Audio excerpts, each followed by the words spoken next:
Hi everyone. In this video, we are going to introduce the final type of loop, the do-while loop.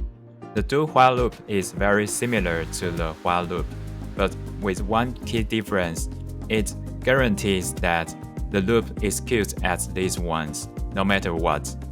Additionally, its syntax structure is slightly different from other loops.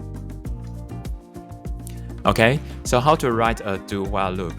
To write a do-while loop, we start with the do keyword and immediately follow it with curly braces, where the loop's code block goes. And after the closing curly braces, write while and followed by parentheses, which contain the loop condition. And don't forget the semicolon. That's it. So why does the do-while loop always execute at least once? Let's test this with an example.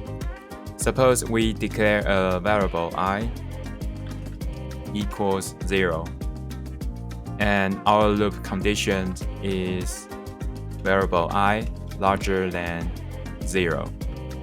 And the loop will do some outputs here.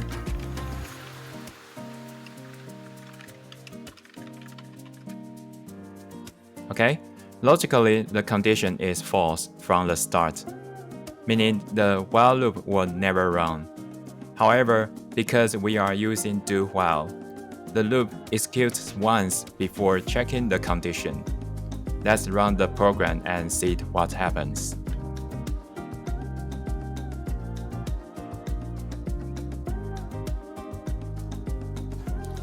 Okay, understanding this unique behavior of do-while loops allows us to use them effectively in certain applications.